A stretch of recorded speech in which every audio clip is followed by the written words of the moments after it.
Hello everyone, চলে এসেছি নতুন একটি ভিডিও নিয়ে। বেশ কিছুদিন ধরেই ভাবছিলাম জুলাই মাসে দূরে কোথাও ঘুরে আসব, কিন্তু ক্যালেন্ডারে জুলাই মাস দেখতেই চোখ তো কপালে উঠে গেল। জুলাই মাসে একটাও হলিডে নেই, আর এই কষ্টটা একমাত্র গভর্নমেন্ট এমপ্লয়িরাই বুঝবে। তো যাই বা হোক, মাইন্ড ফ্রেশের জন্য ঘুরতে যাওয়াটা খুবই দরকার। তাই তো ছুটি না নিয়ে 3 বান্ধবী মিলে ঠিক করলাম শনি রবিবার কাছাকাছি কোথাও ঘুরে আসবো। তাই শনিবার বিকেল 3টের সময় বাস ধরে সোজা চলে গিয়েছিলাম ফুটিসাঁকো। আর সেখানে পৌঁছতে আমাদের টাইম লাগে প্রায় 1.5 ঘন্টা। তবে আজ দিনটা ছিল বেশ রোদে ঝলমলে। এরপর ফুটিসাঁকো থেকে চলে গিয়েছিলাম কাটোয়া। টাইম মোটামুটি ওই 1 ঘন্টার মতো লেগেছিল। তো টানা 2.5 ঘন্টা বাস জার্নি শেষ করে চলে এসেছি কাটোয়া জংশনে। সেখানে নবদ্বীপ যাওয়ার টিকিট কেটে উঠে পড়েছিলাম লেডিস কামরায়, আর সিটও পেয়েছিলাম জানলার ধারে।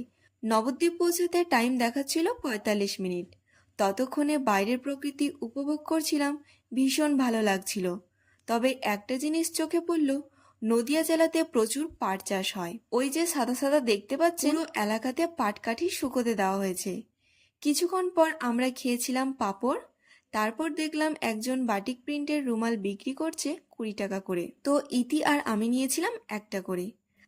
তারপরে ট্রেন চলে আসে আমাদের গন্তব্যে। নবদ্বীপে নেমে টোটোয় চেপে পড়লাম গঙ্গা নদীর ঘাট যাওয়ার জন্য। টোটো থেকে নেমে সোজা চলে গিয়েছিলাম টিকিট কাউন্টারে। এখানে দেখতেই পাচ্ছেন বড় বড় করে লেখা রয়েছে মায়াপুর যাওয়ার জন্য লঞ্চের টিকিট 10 টাকা, আর নৌকাতে গেলে 5 টাকা।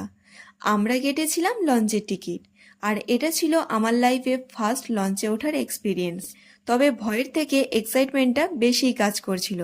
টাইমটা ছিল বিকেল 6:30 মতো, আর এই দৃশ্যটা জাস্ট অসাধারণ লাগছিল। চারিদিকে স্তব্ধতার মাঝে এই দৃশ্য দেখার মজাই আলাদা। যারা দেখেছেন তারাই একমাত্র ফিল করতে পারবেন, আর যারা দেখেননি তারা আমার ভিডিও দেখে বুঝতে পারবেন। আর এতটা এক্সাইটেড ছিলাম যে ক্যামেরা করব নাকি নিজে দেখব বুঝতে পারছিলাম না। তবে আপনাদের জন্য তো ক্যামেরা করতেই হবে। লঞ্চ থেকে নেমে ফাইনালি পৌঁছে গিয়েছিলাম মায়াপুর। সেখানে পৌঁছে আমাদের প্রথম উদ্দেশ্য ছিল রুম খোঁজা। প্রথমে আমরা ঢুকেছিলাম নামহট্ট ভবনে, কিন্তু সেখানে কোনো রুম অ্যাভেলেবেল ছিল না, কারণ সেখানে কিছু একটা প্রোগ্রাম বা মেলা হচ্ছিল। তারপর গিয়েছিলাম গীতা ভবনে, সেখানে আমরা রুম পেয়েছিলাম। তো আমরা 7টা নাগাদ চেক ইন করি, আর এই হচ্ছে আমাদের রুম। রিজনেবল প্রাইসে রুমটা ভীষণই ভালো ছিল। তো চেক ইনের সময় ডিনারের টিকিটটা কেটে নিয়েছিলাম। ডিনারের টাইম ছিল 7টা টু 9টা। তো আমরা ওই মোটামুটি 8:30-এর দিকে নেমে গিয়েছিলাম। আর এখানে দেখতে পাচ্ছেন সারি সারি শাল পাতা আর জলের গ্লাস সুন্দর করে রাখা রয়েছে। তো সবাই এক এক করে ডিনার করতে আসছে।